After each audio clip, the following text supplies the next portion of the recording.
সকাল সকাল রেডি হয়ে গিয়েছি, কারণ আমি আজকে নিয়ে যাবো ছোটো বাবুকে পোলিও খাওয়াতে। আর এদিকে দেখো আমার বড় বেটাকে পড়াতে চলে এসেছে, তো ও পড়ছে আর আমি এদিকে ছোটো বাবুকে নিয়ে যাচ্ছি পোলিও খাওয়াতে। আর এত রোদ যে কী বলবো। তো সেন্টারও পৌঁছে গেছি, ওখানে তোমার ওরা সব বসেছিল, তো দেখো পোলিও খাইয়ে দিল, আমরাও বাড়ি চলে এলাম। খুব রোদ করো। তো বাড়ি আসার পর বিকালবেলাতে বসেছিলাম একটু উঠোনে, তোমার মেঘ করেছিল বিভৎস, হাওয়াও দিচ্ছিল, বৃষ্টি হবে হবে। তারপরে তখন ঘরে এসে জামা কাপড়গুলো একটু গুছিয়ে নিয়েছিলাম, আর বাবুর ড্রেসগুলো একটু ইস্ত্রি করেছিল, কাল স্কুল আছে। হ্যাঁ বন্ধুরা, তো তোমরা কি করছো?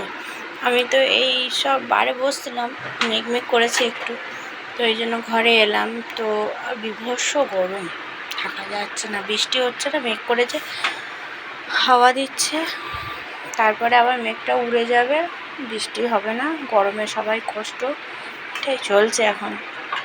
তো তোমাদের দিকে কেমন গরম পড়েছে?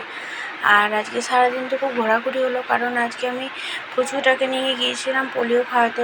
আমি আর আমার যা দুজনে মিলে তো বাড়ি এলাম রোদে।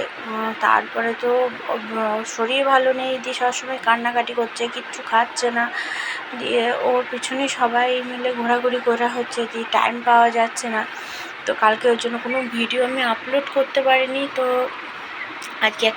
আজকে ভিডিও আপলোড করব ছোট্ট করে। তো তোমরা কেমন লাগলো আমার ভিডিও কমেন্ট করে জানিও, আর তোমরা আমার পাশে থেকো। হ্যাঁ, তো চলো, টাটা, রাধে রাধে।